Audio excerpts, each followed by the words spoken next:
السلام عليكم ورحمة الله وبركاته. kusoo dhawaada channelka Mubaarak Maydhane waa anigoo ah Mubaarak Cabdi Ismaaciil Maydhane. Dhammaantiin maanta aad baan idin soo dhaweynayaa muddo dheer kadib. Waa muuqaalkii ugu horreeyay aan sameeyo. Waa iga raali ahaanaysaa asxaabay, muddo dheer baan ka maqnaa baraha bulshada iyo channelkaba oo aanan wax soo dhigin sababta waxaan qorsheynayaa muuqaalo kala duwan oo inoo soo waday iyo hawlo kale nololeed oo shakhsi ahaan aniga ii socday. hadda muddo dheer kadib isku soo noqonaynaa. waxaan rabaa inaan soo gudbiyo muuqaalkii ugu horreysay muddada dheer kadib. muuqaalkani waa muuqaalo series oo socon doona oo isugu jiri doona muuqaalo diini ugu horeeya oo dhinaca quraanka kariimka oo aynu 30 bisha ugu horeysa ku dhameyn doono insha Allah taala. intaa kadibna waxaynu u guureynaa muuqaalo kuwa kasii macaan oo kasii fiican oo waxyaabo badan oo bulshada taabanaya khuseeya فلوجيد يكوي كلنا يكوتشران إن شاء الله تعالى.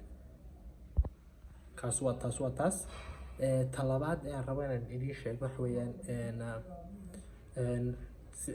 واحد ما أنتوا حنكون بلوبنا قرآن كان بلوبنا قرآن كان بلوبنا واحد جرتا إن عدد ما يرتشوا غير على هذا واحد جرتا إن محي هيدي مقالة أي عندنا قرآن كان صورة وآخرين دونا muuqaalada ugu horeeya suuradda aynu ka bilaabayno ugu horeysa Faatixa ay noqon doonto kadibna intaa kadib aynu u guureyno suuradii loo oran jiray suuratu qul a'uudhu birabbil naas qul a'uudhu birabbil falaq iyo suuradaha kale oo aynu hoos ka soo bilaabi doono quraanka iyo jiskii camaha halkaas aynu ka soo bilaabi doono insha Allah taala.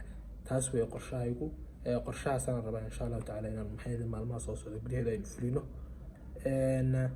muuqaaladani waxay u soconayaan si taxanaad u soconayaan inaad ka heshaan oo daawataan insha Allah taala rajeynaya.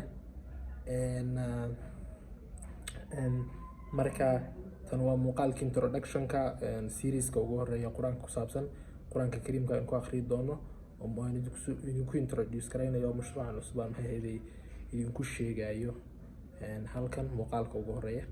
kadibna muuqaalada dambe waxay noqon doonaan suuratul Faatixa inagoo akhriyayna سورة قرآن برب الناس أخرينا لما سورة ذا كلودن أخرينا سي أي محي هذا ولا ما يسترنا القرآن كا تسعة ما ولا ما يسترنا تسعة كلا ولا ما يسترنا إنه تسعة ما قبلوا بينا بركة إلى صعد إن شاء الله تعالى. مقال introduction وحرجينا مقال كاشين إن محي هذا أنت القرآن كيلو صعدنا وحلقة يا قرآن كيران مرنا مقالها نطوبنا سيادة كلام مشان فيديو كله مقالها نطوبنا qaar waxa jiri doonta inuu duubayno maqalahan oo iyagoo codoo kaliya ay soo gudbi doono kuwaasna way jiri doonaa laakiin la socdo insha Allah taala. inta nagu cusubna subscribe saarto aad u maasantiin. assalaamu calaykum waraxmatullaahi wabarakaatuh. muuqaalka introduction-ka kadibna muuqaalka suuratul Faatixa iyo kuwa ka dambeeya u gudba aad u maasantiin.